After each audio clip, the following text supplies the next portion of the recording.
La gran mayoría de blancos y colorados no les gusta nada Cabildo Abierto. Esto se desprende de una encuesta del Observador y de distintos académicos de la Universidad de la República. Ahora bien, ¿qué pasa con la polarización afectiva en nuestra política? Los uruguayos confían en el partido que no votan, en dirigentes que no son de su partido.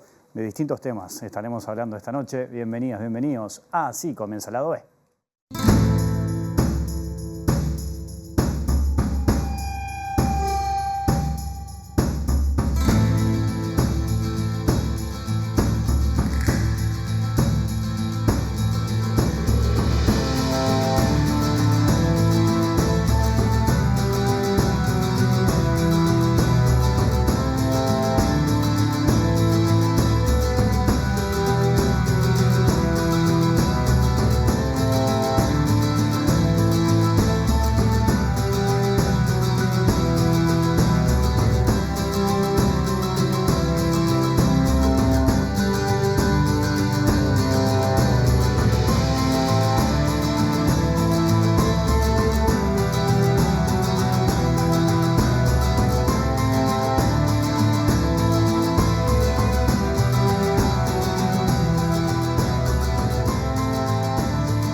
Compartíamos algunos datos de este trabajo que es muy interesante, que les propongo ahora analizar con dos autores precisamente de esta encuesta, el periodista Tomer Urwich del diario El Observador. ¿Cómo estás, Tomer? Un gusto estarte por acá. Gracias por la invitación. Bueno, y Fabrizio Carneiro, politólogo, uno de los coordinadores de este trabajo. ¿Cómo estás, Fabrizio? Muy bien, muchas gracias. Bueno, ¿cómo surge este trabajo de esta encuesta que arroja algunos elementos novedosos, si se quiere, ¿no? Insumos para analizar? ¿Cómo fue el punto de partida? El punto de partida fue una colaboración entre la Unidad de Métodos y Acceso a Datos de la Facultad de Ciencias Sociales, el diario El Observador, el periodista del diario El Observador y el estadístico Juan Pablo Ferreira, en donde la idea era buscar hacer consultas a la ciudadanía sobre diversos temas. Hicimos una primera encuesta sobre seguridad y drogas y esta segunda más centrada en identificación partidaria, en polarización. ¿Qué te genera vos, Tomer? ¿Qué te generó? ¿Te sorprendió algo de todo esto que estamos conversando? Más allá de los datos, un poco la idea era innovar. En el periodismo muchas veces tratamos de decir, bueno, somos gente que le cuenta a la gente lo que le pasa a la gente, pero es más olfato que otra cosa. Philip Meyer, perdón que me ponga un poquito teórico, ¿no? Pero famoso periodista estadounidense que falleció hace bien poco, él habla de la idea del periodismo de precisión, tratar de imitar o de buscar métodos más científicos para acercarse a esa realidad y poder contarla. Un poco en el medio de una campaña electoral, en el medio de cierto caos que hay de información, de superabundancia de información en el mundo, dijimos, tratemos de empezar a trabajar con métodos y aprovechamos una oportunidad que en realidad en el mundo se viene explorando, sobre todo después de COVID-19, que es que los métodos tradicionales de encuesta estaban siendo muy caros. A veces la gente tiene cierta reticencia a responder, o no te abre la puerta, o directamente no quiere ser consultada. Entonces vimos que se podían hacer de otras maneras, y ahí fue un poco la alianza con los académicos para tratar de acercarnos con métodos un poco más, no digo que necesariamente sean innovadores, pero sí que se están utilizando más hoy en día para acercarnos a la realidad. Lo manejaba en la introducción, se veía recién en el té disparador ese dato, ¿no? De que la mayoría de blancos y colorados no les gusta nada Cabildo Abierto. Estamos hablando de un socio importante de la coalición de gobierno. ¿Qué lectura se hace allí de eso?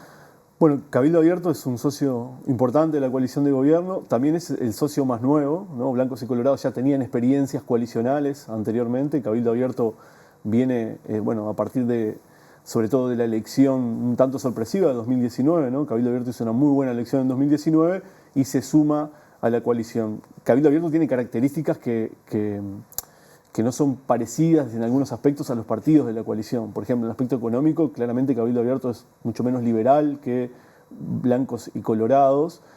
Tiene un componente militar que no estaba presente en la política uruguaya. Entonces creo que es entendible esa mayor distancia, si se quiere, de este partido en relación a la familia más tradicional del Uruguay de blancos y colorados. Cuando uno lo ve un poco en el sistema de partidos, nosotros decíamos, es un poco peyorativo, pero decíamos, es como un poco el paria dentro del sistema, ¿no? Una especie de oveja negra. Porque por un lado es el menos querido dentro de la coalición, pero a su vez, cuando uno le pregunta a quienes se identifican con el Frente Amplio, cómo ven a Cabildo Abierto, el rechazo que le genera, o vamos a decir, los niveles de cercanía con ese partido son muchos mayores que lo que el Frente Amplista quizás promedio siente con blancos y colorados.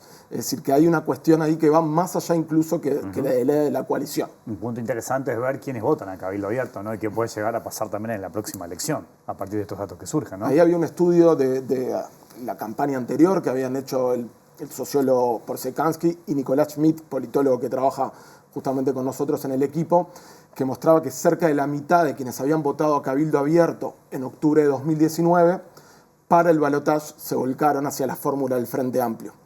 Eso hoy en día es un poco más difuso, todo tiende a pensar, un poco en la encuesta, en algunos datos lo vemos, que Cabildo Abierto, y por eso también tiene como pareciera un techo más bajo y un piso más bajo que hace 5 años, quedó con un núcleo más duro de votantes. Un núcleo de eso que decía un poco Carneiro, a nivel ideológico un poco más identificado con ciertos paradigmas.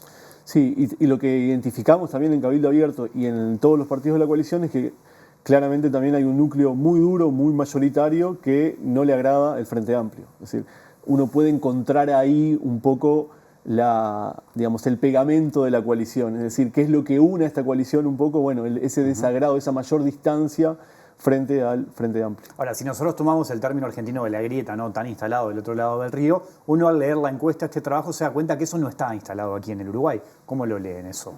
Hay poca grieta, por decirlo de alguna manera. ¿En qué lo vemos la grieta? Esta vez se midió por primera vez en Uruguay, fue parte de lo que intentó innovar esta encuesta, es lo que los politólogos llaman polarización afectiva, que es en cuánto se incrementan los sentimientos negativos de los votantes, del de a pie, hacia los otros que son opositores políticos. Que uno lo ve a veces cuando le pregunta si está dispuesto a tener un amigo que votase distinto, una pareja. Hay elementos interesantes que se le pregunta si una hija o un hijo viene con una pareja que vota distinto al partido que vota uno, ¿no? ¿Qué reacción le genera eso, por ejemplo? Y cuando vemos en eso, en Uruguay, por ahora esa polarización es baja. Sobre todo es baja comparado con países donde ya se midió. Por tener un ejemplo, la pregunta que tú decías de una pareja de un hijo, ¿no?, de un hijo hipotético, ¿qué pasa con si vota algo distinto a lo que uno se identifica? Y más o menos está cerca de entre la cuarta y la quinta parte de los votantes les disgusta mucho o simplemente les disgusta eso. En Estados Unidos es el doble casi, para tener un ejemplo, donde se está midiendo mucho la polarización, sobre todo entre republicanos y demócratas. Y lo otro que veíamos es que, si bien es baja, esa grieta es poca, existe una especie de polarización asimétrica, que quiere decir que los que están más cercanos a la coalición les disgusta un poco más, vamos a decir, odian un poco más al Frente Amplio que al revés, que es lo mismo que se ve, por ejemplo, con otras, sobre todo derechas en el mundo, sobre todo republicanos frente a demócratas en Estados Unidos. O sea que el rechazo se da más, digamos, en la derecha que en la izquierda, ¿se puede decir así? Sí, el rechazo se da más, sobre todo en aquellas personas, aquellos votantes que se identifican con la coalición. Es importante señalar que nosotros ahí en esas preguntas sobre todo estamos intentando medir la polarización a nivel de votantes, es decir, le preguntamos a personas cercanas a la coalición o personas cercanas al Frente Amplio qué piensan acerca de los votantes del otro partido. Y es ahí donde se da esa diferencia que comentaba Tomer, donde los votantes de la coalición tienden a generar más distancia, digamos, con los votantes del Frente Amplio que los votantes del Frente Amplio en relación a la coalición. Ahora voy a ir a la confianza, porque es interesante lo que se desprende allí también de la confianza en los partidos que no votamos, ¿no? Y en los dirigentes también. Pero me quedé pensando en eso de la polarización afectiva, el ejemplo de la pareja. Pero ¿qué pasa los uruguayos a nivel general con compañeros de trabajo, con amigos de otros partidos? ¿Cómo estamos ahí parados? Con amigos es bastante similar a lo que pasa con un hijo que se casa con, ¿no? En el trabajo crece la polarización, pero ahí no sabemos si es que crece por ser el ámbito laboral, quizás como un lugar sagrado que no se toca, que no está bueno hablar de política acá, esa idea de que en algunos ámbitos no se habla, digamos, de fútbol, de política, de religión está vetado, o si es que realmente es la polarización en sí. Tampoco en cifras exorbitantes, sí. Hablamos que crece, digamos, a un 30 y pico %, el desagrado, pero digamos sí es un poco más alto que lo que pasa con amigos. Sí. Sí, todo, digamos, el panorama general es, estamos en niveles bajos de polarización de ese nivel, digamos, entre votantes, y es un poco esperable en el Uruguay, ¿no? Un país donde el debate la polarización también ideológica es baja, es decir, tenemos partidos donde no hay grandes vaivenes de política pública ni a nivel programático. De hecho, es un poco la queja de esta campaña, ¿no? Donde no hay grandes propuestas ni grandes debates. Y sobre todo si lo comparamos con Argentina ni que hablar, o con el proceso brasilero, con el surgimiento de figuras como Bolsonaro, Uruguay tiene una baja polarización. ¿Qué pasa con la confianza en los otros partidos? Vayamos a eso, a los partidos que no votamos y los dirigentes que no votamos. Lo primero que hay que señalar, que no sería tanto de la confianza, si es de la cercanía, es que comparativamente en Uruguay hay un alto grado de identificación y cercanía a los partidos políticos. Básicamente 7 de cada 10 electores se identifica algo o mucho con un partido político. Eso no es lo normal en la región. Cuando se habla que Uruguay es como el mejor de la clase en cierta medida, en distintas encuestas, Latinobarómetro, LAVO, un poco eso lo vimos también en nuestras mediciones. En Chile, por ejemplo, estaba que 2 de cada 10, en Argentina estaba más o menos 3 de cada 10, va cambiando un poquito los años, pero hay una distancia bastante grande de Uruguay frente al resto. Eso tal vez que es parte de lo que podría explicar también la baja polarización, ¿no? Esta idea de la cercanía, la creencia en el sistema de partidos, la cercanía. En una entrevista que le hicimos hace poco, justamente en El Observador, a Gerardo Caetano, él decía que la única democracia de partidos que sobrevive en América Latina o que sobrevive con cierto éxito es Uruguay. Tal vez que eso es parte de lo que se ve en esta identificación y cercanía de partidos.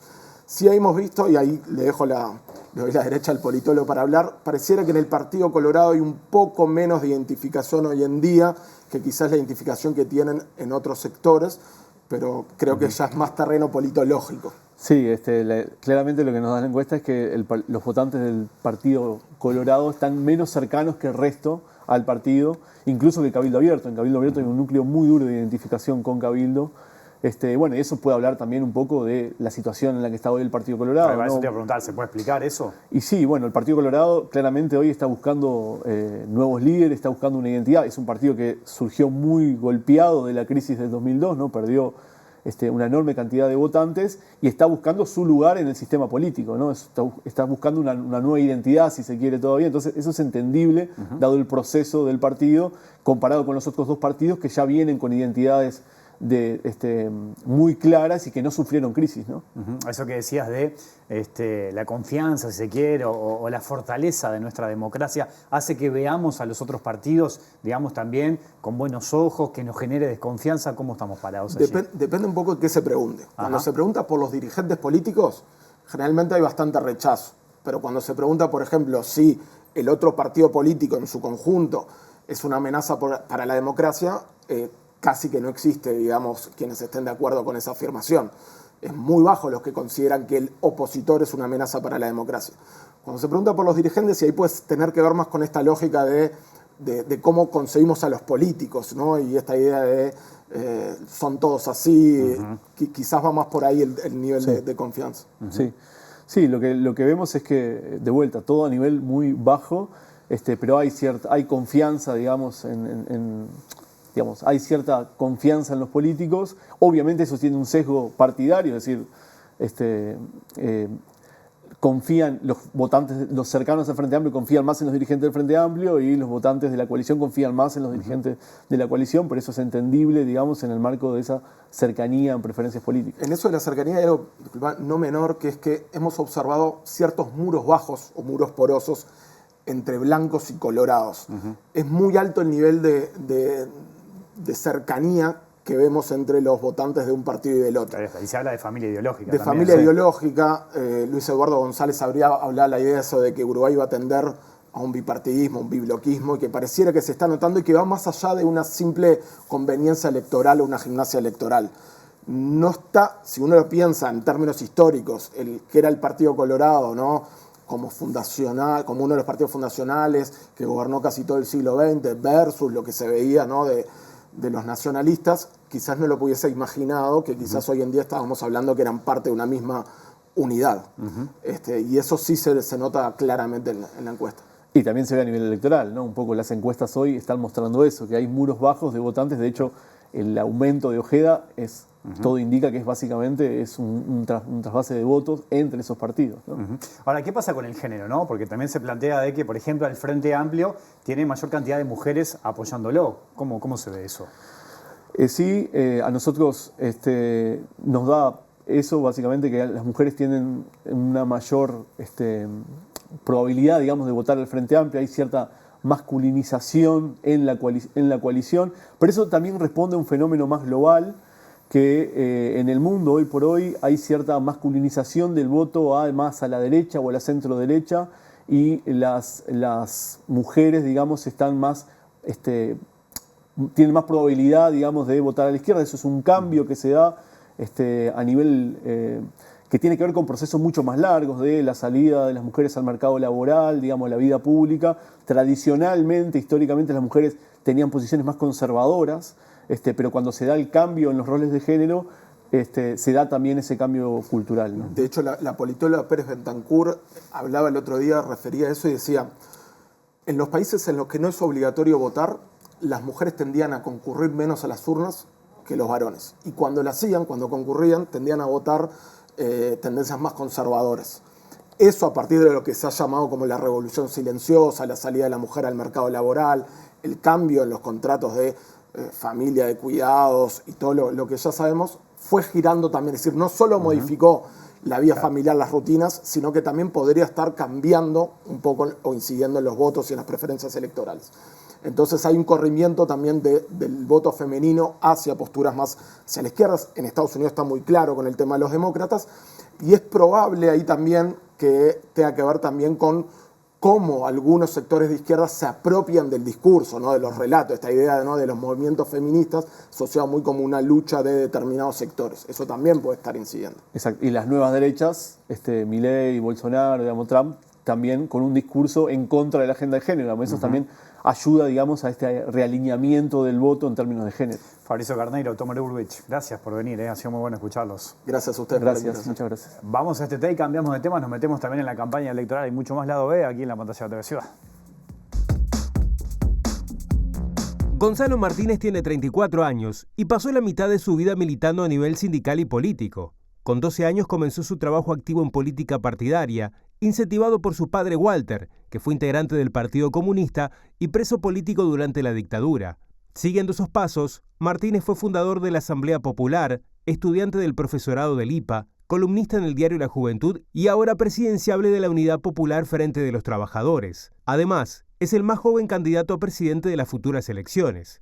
En 2014, cuando surgió Asamblea Popular, logró llegar a diputados. Sin embargo, en las últimas elecciones perdió su banca. Con la alianza presentada en febrero de este año, la Unidad Popular y el Frente de los Trabajadores buscan posicionarse nuevamente a nivel parlamentario, con la fórmula presidenciable que propone a Martínez a la presidencia y a Andrea Revuelta a la vicepresidencia. Dentro de los 14 ejes de su programa, Unidad Popular y el Frente de los Trabajadores proponen una ruptura con el Fondo Monetario Internacional, la suspensión de los tratados internacionales, la creación de un salario mínimo nacional vital con un valor equivalente al de la canasta familiar, la implementación de un plan nacional de vivienda popular que facilite el acceso a la vivienda a los sectores populares y la derogación de la ley de caducidad. Que somos pequeños por ahora, sí, claro. Que somos, que tenemos aspiraciones grandes, por supuesto que las tenemos, como toda organización que busca transformar el país. Pero bueno, también sabemos medir nuestras fuerzas en esta etapa y por eso los objetivos que nos planteamos creemos que son más que alcanzables.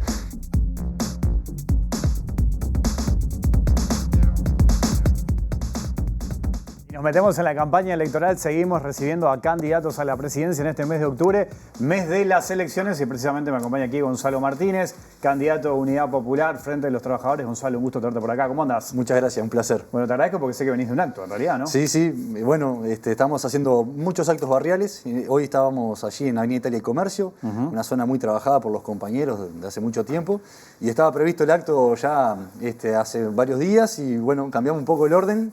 Hablé yo primero y me vine. Hablaste y te viniste. Bueno. Así que un saludo a los compañeros. Gracias y gracias por venir también. Un placer. Te lo agradecemos. Vayamos al programa, ¿no? 36 puntos. Estuve leyendo el programa de Unidad Popular. Hay distintos temas, no nos va a dar para hablar de todo, pero te propongo conversar con algunos, quizás los más importantes. Por ejemplo, arranco en seguridad. Seguridad pública, uno de los planteos que ustedes hacen es, hablan de las cárceles, obviamente, el problema que tenemos en las cárceles, y hablan de liberar una cantidad importante de presos, ¿no? ¿Cuántos? ¿Y cómo sería ese proceso? Sí, una primera puntualización. Ese programa corresponde estrictamente a la Unidad Popular. en este marco electoral estamos juntos con otras organizaciones que integran y hacen a la Unidad Popular Frente de Trabajadores. Allí está el Movimiento 26 de Marzo, el Partido Humanista, el Partido Comunista Revolucionario, el Movimiento en Defensa de los Jubilados, el Partido de los Trabajadores y el Frente de Trabajadores en Lucha. En ese conjunto de organizaciones transitamos esta alianza Unidad Popular Frente de Trabajadores, y ese programa ha sido la base para muchas de las definiciones que tomamos y que tenemos de acuerdo con el resto de los colectivos. En ese sentido, creo que nosotros lo actualizamos el programa hace unos meses atrás, con un gran ejercicio de participación de mucha gente teórica, con mucha gente práctica, que conoce de los temas en cada uno. Y el tema seguridad, fíjate vos, ¿no? En cuestión de un mes y medio ya tendríamos que actualizarlo nuevamente. Por ejemplo, con respecto a las cifras de las personas privadas de libertad. Los últimos informes que están circulando superan los 16.000, ¿no? 16.000 personas privadas de libertad. El promedio de edad ya es conocido, ¿no? El 69% de los jóvenes son jóvenes entre 18 y 34 años. El 70% son reincidentes, es decir, la segunda o tercera vez que están privados de libertad. Esto habla de una cuestión muy clara. Hoy la inmensa mayoría de las personas privadas de libertad son jóvenes pobres. Y que cuando se hace un estudio más exhaustivo en cuanto a su condición socioeconómica, bueno, reafirma esto de la pobreza, cuando se hace un estudio en su nivel socioeducativo, los niveles son muy bajos, cuando se hace un estudio vinculado a sus prácticas laborales son casi inexistentes. Entonces, yo creo que esto evidencia la falla más grande que tenemos, que es la poca o nula capacidad de un proceso de rehabilitación y de reinserción. Y acá, aproximándonos a esta definición, también hay otro problema, que hay gente que está privada de libertad sin tener una sentencia firme aún. Aquello de lo metemos en cana hasta que la investigación finalice y tenga una sentencia firme, ¿no? Y eso ha pasado y tristemente pasa. Creemos que esta definición y este planteo y este objetivo nuestro apunta justamente a una base fundamental, que es la rehabilitación del individuo. Los estudios lo demuestran también, ¿no? Y es muy alarmante. El 47% de las cárceles uruguayas no tienen condiciones mínimas para la rehabilitación. O sea, no podemos tener otro resultado que el actual, ¿no? Entonces, apostar a una firme política de rehabilitación y reinserción habilitaría a lograr lo que necesita una sociedad, que es darle las herramientas que esa persona que cometió un delito, que se desvió del camino deseado, o esperado por el conjunto del consenso social, bueno, con esas nuevas herramientas pueda emprender un camino nuevo, ¿verdad? Y eso hay que hacerlo de una óptica distinta. Y acá reafirmamos lo que dicen los estudios. La política de la represión fracasa. La LUC, que venía a resolver el problema de la seguridad, incrementó un 34% de los privados de libertad, fundamentalmente mujeres, fundamentalmente vinculadas al delito del narcomenudeo. Pero allí no hay una política de rehabilitación. Se dispararon las mujeres madres privadas de libertad. Por lo tanto, se dispararon los niños que hoy están viviendo en el sistema penitenciario. Estamos en cifras históricas.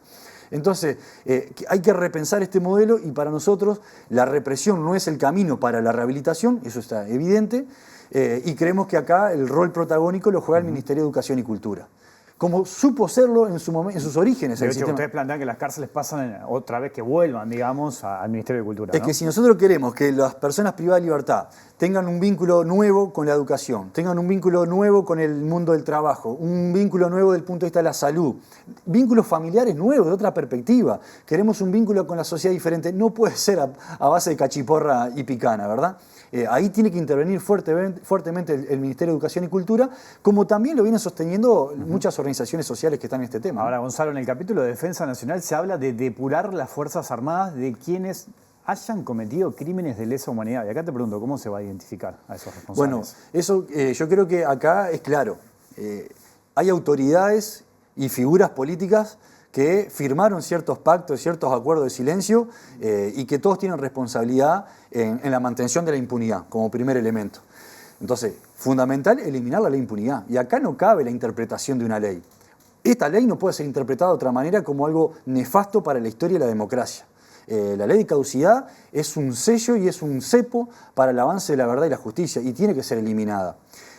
Unidad Popular, cuando estuvo en el Parlamento, el primer proyecto de ley que presentó fue justamente ese, la eliminación de la ley de impunidad. Lamentablemente, siendo una posición de izquierda y con una mayoría parlamentaria del Frente Amplio, ese proyecto ni siquiera se trató. Entonces, en primer lugar, la eliminación de la ley de impunidad. En segundo lugar, generar mecanismos de investigaciones reales, porque cuando el Estado quiere, desata y desarrolla mecanismos de investigaciones muy eficientes, muy profundos y llega a verdades que uno no sospechaba que fueran así.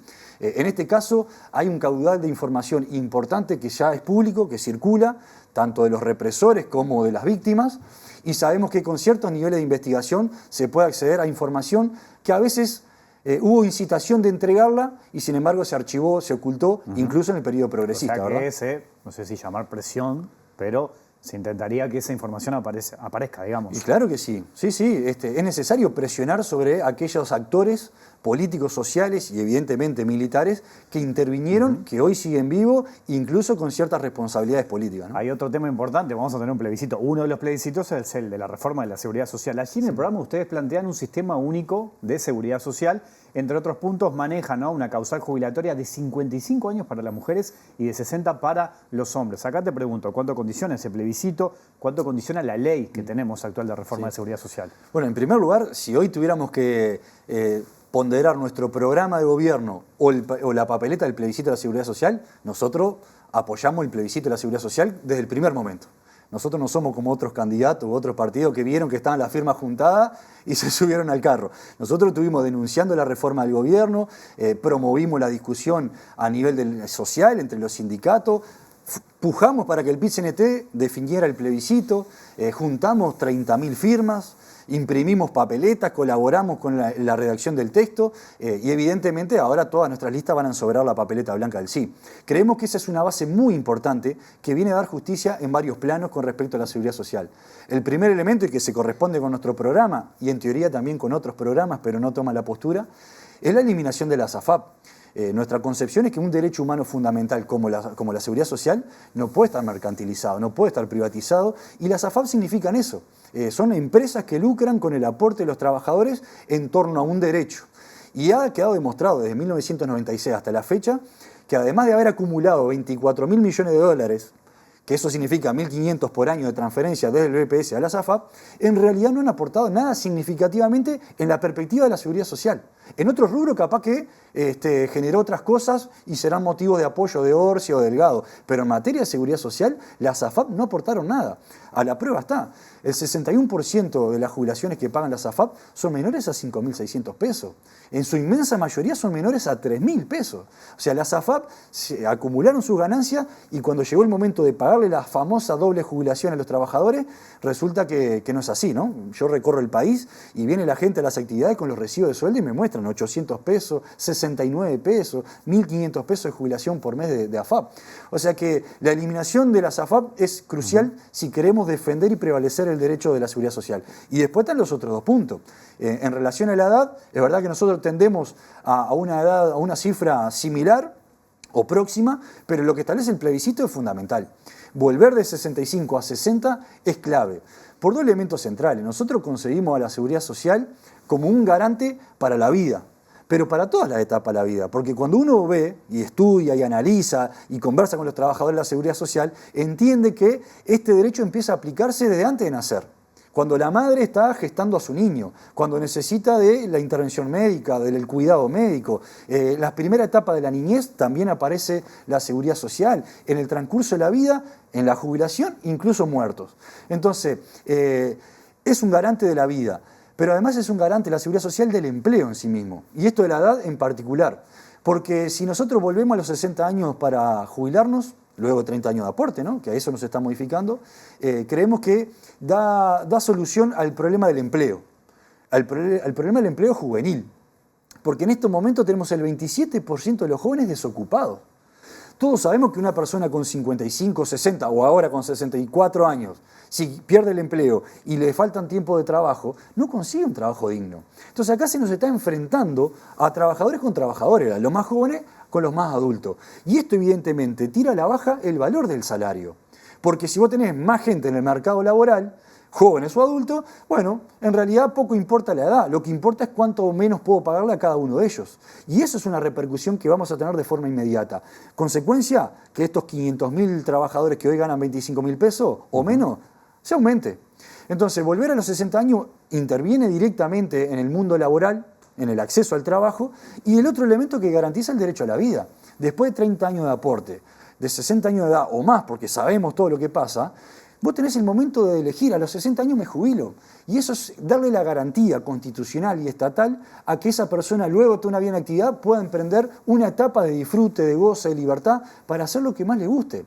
Y eso el Estado también lo tiene que garantizar, porque de lo contrario, parecería que la concepción del Estado es venís a este mundo a trabajar, a producir al máximo y morite, y si podés disfrutar en los últimos momentos, suerte en fila. Para Gonzalo, ustedes han sido muy críticos con el Frente Amplio, también con el gobierno de coalición. Ustedes se definen, te he escuchado hablar como la verdadera izquierda en realidad, ¿no? Después de octubre, en un eventual balotaje, ¿no?, entre Delgado y Orsi, ¿cuál sería la postura? Y voy más allá, si ustedes entran en el Parlamento, ¿en cuál de los dos bloques se pararían? Bueno, en primer término nosotros nos conseguimos de izquierda. Y creo que si uno es franco, no hay muchas interpretaciones al respecto. ¿Qué quiere decir ser de izquierda en Uruguay? Hoy, ayer y mañana. Quiere decir que la tierra está al servicio de la producción nacional y no extranjerizarla. Lamentablemente el Frente Amplio inició un proceso o continuó un proceso de extranjerización que en el mandato de Mujica implicó llegar al 50% de la extranjerización de la tierra. Es decir, medio Uruguay ya no es nuestro. No solamente que está extranjerizado, sino que está en manos de sociedad anónima. No podemos conocer los verdaderos dueños. Eso no es de izquierda. ¿Qué significa ser de izquierda desde el punto de vista económico? Emprender un camino de romper con la dependencia con los organismos internacionales de crédito, que ustedes lo presentaban ahí al principio, ¿no? Parecería el cuco de los 60. ¿Qué dijo el Fondo Monetario del BID en relación al plebiscito? No importa quién gane, si es Orsi o Delgado, lo que importa es que no gane el plebiscito de la seguridad social. Es una intervención directa de los organismos internacionales de crédito en la política económica uruguaya. Y lo hace en la región, ¿no?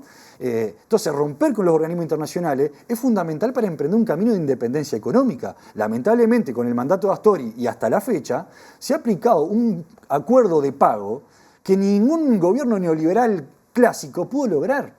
Lo logró el Frente Amplio y este gobierno lo continúa y se jacta de los beneficios de ello. ¿Pero vos decís que en materia económica no hay diferencia entre el Partido Nacional y el Frente Amplio, por ejemplo? Mirá, hay que ver lo que ha sido la gestión. El Frente Amplio triplicó la deuda externa.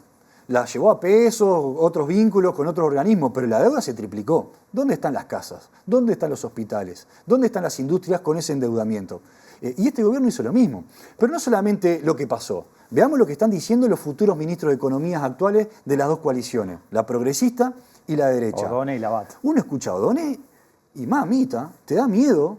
Es difícil para una persona frente amplista votar a ese ministro de Economía. Yo el otro día decía, es un prontuario lo que tiene. Y me olvidé de algunas cosas. Él es socio de CPA Ferrer, ¿no? Hasta hace muy poquito. Esa empresa está instalada en una zona franca.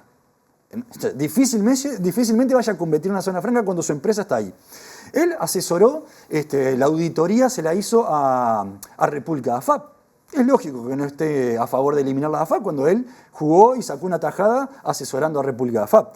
Él asesoró una empresa que instaló molinos en Maldonado, la privatización de la UTE. Él asesoró a Cataón Matí, la empresa que continúa la privatización del puerto. Y yo lo escuchaba en entrevista y él entiende que la administración del puerto también tiene que seguir siendo privada, no importa los términos, pero tiene que seguir siendo privada. Difícilmente vaya a combatir las privatizaciones. Él estuvo asesorando a empresas de crédito, esas que le roban la plata a los trabajadores con préstamo usurero. Él la asesoró. Evidentemente la propuesta que hizo en torno al salario va a golpear directamente a esa franja etaria y a esa franja que tiene menos ingreso. Entonces, bueno, lo que ha dicho explícitamente el plebiscito es claro, ¿no? Entonces, yo creo que es muy difícil esperar políticas económicas de izquierda, de beneficio a los trabajadores, con un conductor con este prontuario, al cual le han dado la veña y el visto bueno para hacer todo el propio Orsi, y al parecer los otros sectores opositores o que tienen diferencias con O'Donnell, la están matizando en este punto, ¿no? Entonces, ¿esto a qué nos lleva? A la disciplina partidaria, ¿no? Y atando una cosa con la otra, si nosotros ingresamos al Parlamento, triunfa el plebiscito de la seguridad social y gana el Frente Amplio, ¿qué va a pasar realmente con el plebiscito en el ámbito parlamentario? ¿Qué diputados y senadores vamos a tener en ese ámbito que garanticen el cumplimiento real del contenido de la papeleta? De los oficialistas actuales, o sea, diputados y senadores de la coalición de derecha, sabemos que de ahí no va a venir ningún esfuerzo para cumplir con el plebiscito. El propio Delgado lo dijo. Yo voy a hacer todo lo posible para no ejecutarlo. Claro, en el frente hay sectores que sí la están haciendo. Exacto. ¿No? Pero ¿qué pasa con esos sectores? Y ojalá me equivoque. Y ojalá sean consecuentes y enfrenten todos los desafíos que les toque. Pero ya hemos visto los momentos que, frente a una propuesta de izquierda, le aplican la disciplina partidaria y votan en contra. Nos pasó cuando presentamos el proyecto de eliminar la ley de impunidad. genial, genial, pero la disciplina era no tratar el tema. Cuando presentamos la modificación de la caja militar, que hoy una diputada lamentablemente del MPP sale a decir mentiras al respecto de la actuación nuestra en el Parlamento, nosotros presentamos que el tope de las jubilaciones militares sea el mismo que los civiles. El Frente Amplio negoció con los militares y le mantuvo un tope superior. Había mucha gente dispuesta a acompañarlo. Le aplicaron la disciplina partidaria y votaron con los militares. Cuando nosotros propusimos no mandar más tropas militares uruguayas a Haití, habían sectores que decían, estamos de acuerdo, esto es nefasto, va contra la historia del Frente Amplio. La disciplina partidaria nuevamente, mandaron las tropas militares a Haití. Entonces, ojalá que si triunfa el plebiscito, los legisladores que estén en el Parlamento tengan la valentía, y esos que están diciendo hoy en plena campaña, lo sostengan hasta las últimas consecuencias. Ahora, teniendo a O'Donnell como ministro de Economía, yo creo que la disciplina partidaria va a ser muy dura. Ahora en el cierre, en noviembre. Sí. Delgado, Orsi. Nosotros, Comunidad Popular Frente de Trabajadores, lo vamos a definir a partir del 28 de octubre. Estamos trabajando para lograr nuestros objetivos y evidentemente allí se valorarán muchas cosas. Gonzalo Martínez, muchas gracias por tu Gracias a visita. usted, un placer alentar a la gente a que en octubre, que es cuando se define el Parlamento, nos acompañe con cualquiera de la lista de la Unidad Popular Frente de Trabajadores para ser garantes de que se cumpla el triunfo del plebiscito de la Seguridad Social. Hasta la próxima. Gracias. Pausa, hay mucho más, lado B, aquí en la pantalla de TV Ciudad.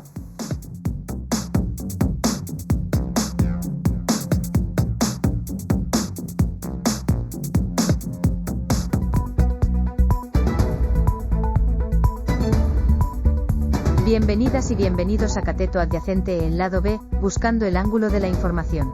Es el primer y único programa que cumple 100% con la ley de medios. Le invocó un 79% en el resultado de las elecciones internas, y es la única encuestadora que daba ganadora a Peñarol en el Maracaná. Vamos por la sexta.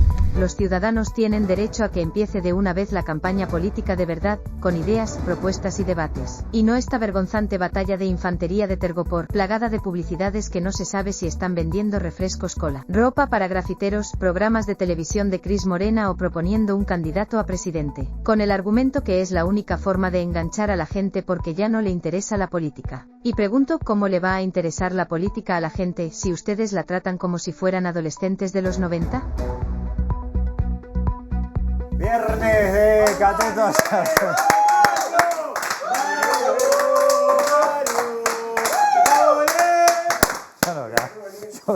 Hoy vino con tribuna, vino con gritos, detrás de cámara, aplausos, gritos. Y bueno, ¿Usted vio todo lo que está generando usted? Buenas noches. Usted se lo merece. Buenas noches, Wilmar. Buenas noches a toda la audiencia. Buenas noches a todo el equipo acá y a la gente, a los compañeros y compañeras también. Porque de alguna manera también genera algún tipo de fanatismo cuando la información es de la calidad que la estamos dando acá. Y vos tenés que ver, Wilmar, porque si yo estoy acá es por la calidad de programa que haces día a día. Vos pensás que yo arranco el programa y nadie me aplaude como aplaudir una voz. Bueno, eso es verdad, Wilmar, pero también es por los diferentes perfiles. Son los diferentes perfiles también, Wilmar. Y hay ciertas noticias que no generan esto la gente. Y la noticia política de esta magnitud, sí. Y es eso, nada más. Wilmar, en algún momento también, seguramente esta gente te aplaude de la misma manera. Vas en buen camino, vas en buen camino. Claro que sí, y vamos a hablar de la campaña electoral. Quedan 20 y algo de días. Exactamente 20 y pico de días para las próximas elecciones que definen 5 años, que pueden definir 5 años de gobierno, porque puede pasar un mes más para que realmente se defina 5 años de gobierno hacia adelante. Nosotros venimos trabajando, vos sabés, Wilmar, que no solo hay que trabajar en lo que es en la búsqueda de la ciencia política actual, hay que abrir los caminos, hay que buscar en diferentes, está la meteorología política que empezó a surgir, y hay una que surge, que esa la acuñamos nosotros, que se llama astronomía política, donde ahí, y vamos a la primera imagen, y donde acuñamos un término que es así, historia de la astronomía política, Ptolomeo, ese que acuña el geocentrismo, la Tierra en el centro del universo, Copérnico, el heliocentrismo, el Sol en el centro del universo, y Pope, centrocentrismo, el centro en el centro del universo. Me gusta que usted se ponga acá, ¿no? Con estos grosos, ¿Y si no me pongo yo? No, está bien. Si no me pongo yo, me ¿qué parece decir? bien. Porque en realidad esto en muchísimo tiempo va a haber un programa de televisión donde me van a poner a otra persona en el centro del centro, como quien acuñó el centrocentrismo. Ahora me tengo que poner yo porque es nuevo. Claro. Esto recién hoy se está, este término que acuñé se está conociendo. Entiendo. ¿Está? Centrocentrismo. Y vamos a la siguiente, vamos a explicar un poco. El centrocentrismo es una teoría astrónomo-política que sitúa al centro en el centro de todas las cosas, intentando darle un sustento teórico a la realidad política actual.